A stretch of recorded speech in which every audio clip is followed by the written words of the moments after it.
श्री सूर्य सहस्रनाम स्तोत्रस्य वेदव्यास ऋषिः अनुष्टुप् छन्दः सविता देवता अभीष्ट सिद्ध्यर्थे जपे विनियोगः। अथ स्तोत्रम्। ओम विश्वविद् विश्वजित्कर्ता विश्वात्मा विश्वतो मुखः विश्वेश्वरो विश्वयोनिर्नियतात्मा जितेन्द्रियः कालाशयः कालकर्ता कालः कालनाशनः महायोगी महासिद्धिर्महात्मासु महाबलः प्रभुर्विभुर्भूतनाथो भूतात्मा भुवनेश्वरः भूतभव्यो भावितात्मा भूतान्तःकरणम् शिवः शरण्यः कमलानन्दो नन्दनो नन्दवर्धनः वरेण्यो वरदो योगी सुसंयुक्तः प्रकाशकः प्राप्तयानः परप्राणः पूतात्मा प्रयतः प्रियः नयः सहस्रपात् साधुर्दिव्यकुण्डलमण्डितः अव्यङ्गधारी धीरात्मा सविता वायुवाहनः समाहितमतिर्दाता विधाता कृतमङ्गलः कपर्दी कल्पपाद्रुद्रः सुमना धर्मवत्सलः समायुक्तो विमुक्तात्मा कृतात्मा कृतिनां वरः अविचिन्त्य वपुः श्रेष्ठो महायोगी महेश्वरः कान्तः कामारिरादित्यो नियतात्मा निराकुलः कामः कारुणिकः कर्ता कमलाकरबोधनः सप्त सप्तिरचिन्त्यात्मा महाकारुणिकोत्तमः सञ्जीवनो जीवनाथो जयो जीवो जगत्पतिः अयुक्तो विश्वनिलयः संविभागी वृषध्वजः वृषाकपिः कल्पकर्ता कल्पान्तःकरणो रविः एकचक्ररथो मौनी सुरथो रथिनां वरः सक्रोधनो रश्मिमाली तेजो राशिर्विभावसुः दिव्यकृद्दिनकृद्देवो देवदेवो दिवस्पतिः दीननाथो हरो होता दिव्यबाहुर्दिवाकरः यज्ञो यज्ञपतिः पूषा स्वर्णरेतः परावरः परापरज्ञस्तरणी रंशुमाली मनोहरः प्राज्ञपतिः सूर्यः सविता विष्णुरंशुमान् सदा गतिर्गन्धवहो विहितो विधिराशुगः पतङ्गः पतगस्थाणुर्विहङ्गो विहगो वरः हर्यश्वो हरिताश्वश्च हरिदश्वो जगत्प्रियः त्रयम्बकः सर्वदमनो भावितात्माभिषग्वरः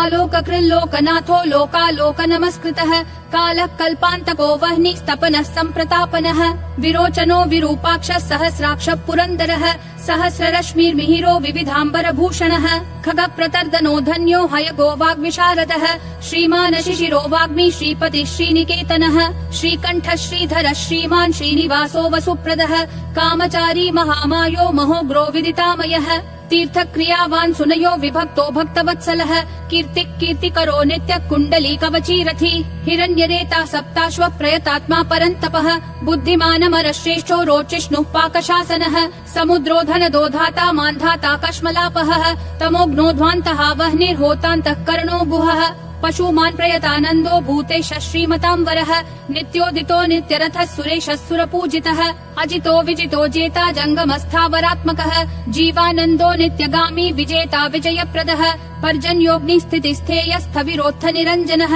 प्रद्योतनो रथारूढः सर्वलोकप्रकाशकः ध्रुवो मेषी महावीर्यो हंसः संसारतारकः सृष्टिकर्ता क्रिया हेतुर्मार्तण्डो मरुतां पतिः मरुत्वान्दहनस्त्वष्टा भगो भर्गोर्यमा कपिः वरुणेशो जगन्नाथ कृतकृत्यः सुलोचनः विवस्वान् भानुमान् कार्यः कारणस्तेजसां निधिः असङ्गगामी तिग्मांशुर्धर्मांशुर्दीप्तिदितिः सहस्रतीदितिर्ब्रध्नः सहस्रांशुर्दिवाकरः गभस्तिमान् दीदितिमान् स्रग्वी मणिकुलद्युतिः भास्करः सुरकार्यज्ञः सर्वज्ञस्तीक्षतीदितिः सुरज्येष्ठः सुरपतिर्बहुज्ञो वचसां पतिः तेजो निधिर्बृहत् तेजा बृहत् कीर्तिर्बृहस्पतिः अहिमानूर्जितो धीमान् अमुक्तः कीर्तिवर्धनः महावैद्यो गणपतिर्धनेशो गणनायकः तीव्र प्रतापनस्तापी तापनो विश्वतापनः कार्तस्वरो ऋषिकेशः पद्मानन्दोऽतिनन्दितः पद्मनाभो मृताहार स्थितिमान् केतुमान्नभः अनाद्यन्तोच्युतो विश्वो विश्वामित्रो घृणिर्विराट् आमुक्त कवचो वाग्मी कञ्चुकी विश्वभावनः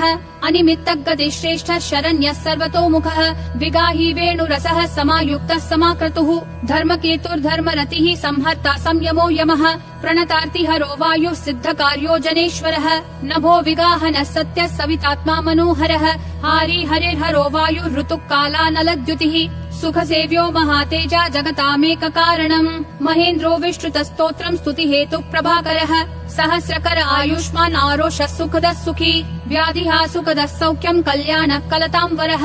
आरोग्यकारणम् सिद्धिर्रिद्धिर्बृहस्पतिः हिरण्यरेता आरोग्यम् विद्वान् ब्रध्नो बुधो महान् प्राणवान् धृतिमान् घर्मो घर्मकर्ता रुचिप्रदः सर्वप्रियः सर्वसः सर्वशत्रु विनाशनः प्रांशुर्विद्योतनोद्योतः सहस्र किरणकृति केयूरी भूषणोद्भासी भासितो भासनो नलः शरण्यार्तिहरो होता खद्योतः खगसत्तमः सर्वद्योतो भवद्योतः सर्वद्युतिकरो मतः कल्याणः कल्याणकरः कल्यः कल्यकरः कविः कल्याणकृत् कल्यवपुः सर्वकल्याणभाजनम् शान्तिप्रियः प्रसन्नात्मा प्रशान्तः प्रशमप्रियः उदारकर्मा सुनयः सुर्वाचा वर्चसोज्ज्वलः वर्चस्वी वर्चसामीशस्त्रैलोक्येशो वशानुगः तेजस्वी सुयशा वर्ष्मी वर्णाध्यक्षो बलिप्रियः यशस्वी तेजो निलयस्तेजस्वी प्रकृतिस्थितः आकाशगः शीघ्रगतिराशुगो गतिमान् खगः गोपतिर्ग्रह देवेशो गोमानेक प्रभञ्जनः जनिता प्रजनो जीवो दीपः सर्वप्रकाशकः सर्वसाक्षी योग नित्यो नभस्वानसुरान्तकः रक्षोघ्नो विघ्न शमनः किरीटी सुमनः प्रियः मरीचिमाली सुमति कृताभिक्य विशेषकः शिष्टाचार शुभाकार स्वचाराचार तत्परः मन्दारो माठरो वेणुक्षुधा पक्ष्मापतिर्गुरुः सुविशिष्टो विशिष्टात्मा विधेयो ज्ञानशोभनः महाश्वेत प्रियो ज्ञेयः सामगो मोक्षदायकः सर्ववेद प्रगीतात्मा सर्ववेदलयो महान् वेदमूर्तिर्चतुर्वेदो वेदभृद्वेदपारगः क्रियावानसितो जिष्णुर्वरीयांशुर्वरप्रदः व्रतचारी व्रतधरो लोकबन्धुरलङ्कृतः अलङ्काराक्षरो वेद्यो विद्यावान् विदिताशयः आकारो भूषणो भूष्यो भूष्णुर्भुवन पूजितः चक्रपाणिध्वजधरः सुरेशो लोकवत्सलः वाग्मीपतिर्महाबाहुः प्रकृतिर्विकृतिर्गुणः अन्धकारापः श्रेष्ठो युगावर्तो युगादिकृत् अप्रमेयः सदा योगी निरहङ्कार ईश्वरः शुभप्रदः शुभः शास्ता शुभकर्मा शुभप्रदः सत्यवान् श्रुतिमानुच्चैर्नकारो वृद्धिदो नलः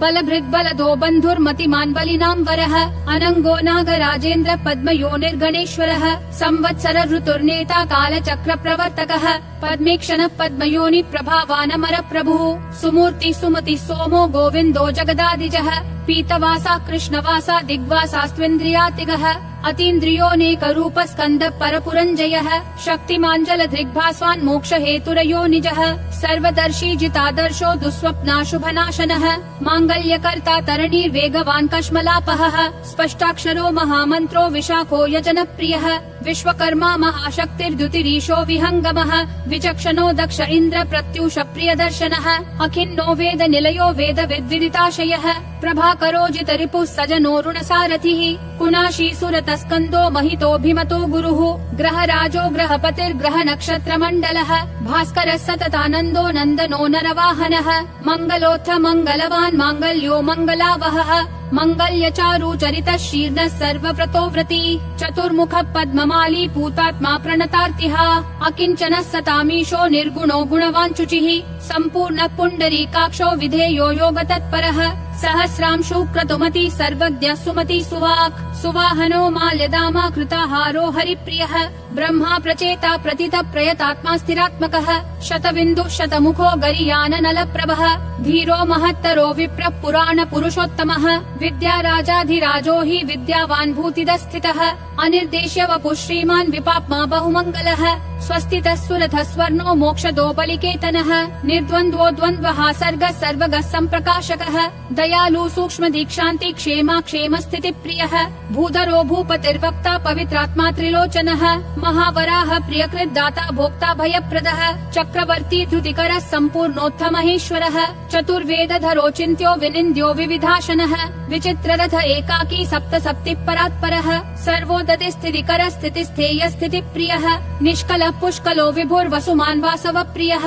पशुमान् वासव स्वामी वसुधामा वसुप्रदः बलवान् ज्ञानवान् सत्त्वम् ओङ्कारस्त्रिषु संस्थितः संकल्पयो निर्दिनकृत् भगवान् कारणापहः नीलकण्ठो ध्यानदक्षश्चतुर्वेद प्रियं वदः वषट्कारोद्गात होता स्वाहाकारो हुताहुतिः जनार्दनो जनानन्दो नरो नारायणोऽम्बुदः सन्देहनाशनो वायुर्धन्वी सुरनमस्कृतः विग्रही विमलो विन्दुर्विशोको विमलद्युतिः द्युतिमान् द्योतना विद्युद् विद्यावान् विदितो बली घर्मदो हिमदो हासः कृष्णवर्त्मा सुताजितः सावित्री भावितो राजा विश्वामित्रो घृणिर्विराट् सप्तार्ची सप्ततुरग सप्तलोक नमस्कृतः सम्पूर्णोऽथ जगन्नाथः सुमना शोभन प्रियः सर्वात्मा सर्वकृत् सृष्टि सप्तिमान् सप्तमी प्रियः सुमेधा मेधिको मेध्यो मेधावी मधुसूदनः सुदर्शनः अंगिरपति कालज्ञो धूमकेतु सुकेतनः सुखी सुखप्रदः सौख्यं कामी कान्ति प्रियो मुनिः संतापनः संतपन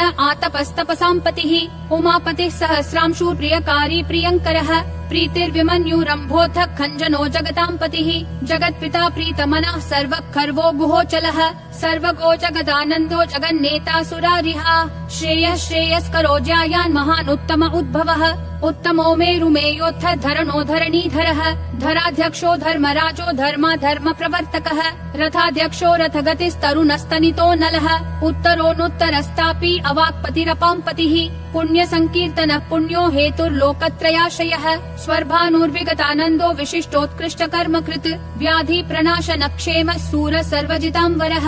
एकरथो रथाधीश पिता शनैश्चरस्य हि वैवस्वत गुरुर्मृत्युर्धर्म नित्यो महाव्रतः प्रलम्बहारा संचारी प्रद्योतो द्योतितानलः संतापहृत् परो मन्त्रो मन्त्रमूर्तिर्महाबलः श्रेष्ठात्मा सुप्रिय शम्भुर्मरुतामीश्वरेश्वरः संसारगति विच्चेत्ता संसारार्णवतारकः सप्तजिह्वः सहस्राची रत्नगर्भोपराजितः धर्मकेतुरमेयात्मा धर्मा धर्मवरप्रदः लोकसाक्षी लोकगुरुर्लोकेशश्चण्डवाहनः धर्मयूपो यूपवृक्षो धनुष्पाणिर्धनुर्धरः पिनाकधृन्महोत्साहो महामायो महाशनः वीरः शक्तिमतां श्रेष्ठः सर्वशस्त्रभृतां वरः ज्ञानगम्यो दुराराध्यो लोहितांगो विवर्धनः खगोन्धो धर्मदो नित्यो धर्मकृच्चित्र विक्रमः भगवानात्मवान् मन्त्रस्त्रयक्षो नीललोहितः एकोनेकस्त्रयी कालः सविता समितिञ्जयः शार्ङ्गधन्वानलो भीमः सर्वप्रहरणायुधः सुकर्मा परमेष्ठी च नाकपाली दिवि स्थितः वदान्यो वासुकीर्वैद्य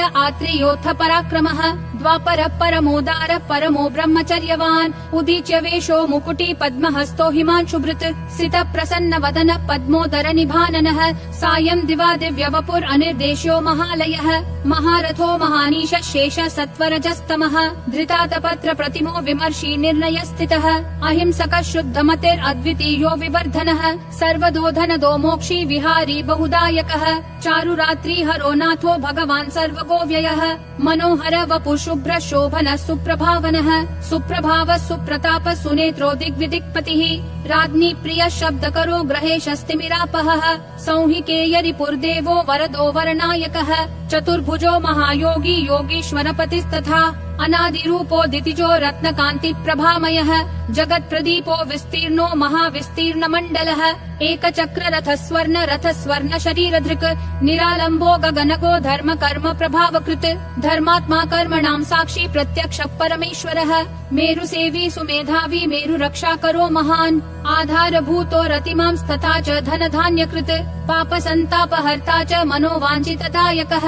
रोगहर्ता राज्यदायी रमणीय गुणो नृणी कालत्रयानन्तरूपो मुनिवृन्द नमस्कृतः सन्ध्या रागकर सिद्ध सन्ध्या वन्दन वन्दितः साम्राज्यदान निरत समाराधन तोषवान् भक्त दुःख क्षय करो भवसागर तारकः भयापहर्ता भगवान् अप्रमेय पराक्रमः मनुस्वामी मनुपतिर्मान्यो मन्वन्तराधिपः एतत्ते सर्वमाख्यातं यन्मां त्वं परिपृच्छसि नाम्नां सहस्रं सवितुः पाराशर्यो यदाहमे धन्यं यशस्यमायुष्यं दुःख दुःस्वप्ननाशनं बन्धमोक्षकरं चैव भानोर्नामानुकीर्तनात् यस्त्विदं शृणुयान्नित्यं पठेद्वा प्रयतो नरः अक्षयं सुखमन्नाद्यं भवेत् तस्योपसाधितं नृपाग्नितस्कर भयं व्याधितो न भयं भवेत् विजयी च भवेन्नित्यं अक्षयं परमाप्नुयात् कीर्तिमान् सुभगो विद्वान् स सुखी प्रियदर्शनः जीवेद् वर्षशतायुश्च सर्वव्याधि विवर्जितः नाम्नां सहस्रमिदम् अंशुमतः पठेद्य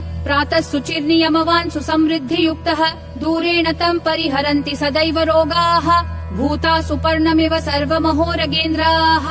इति श्री भविष्यपुराणे सप्तमकल्पे श्री भगवत्सूर्यस्य सहस्रनाम स्तोत्रम् सम्पूर्णम्।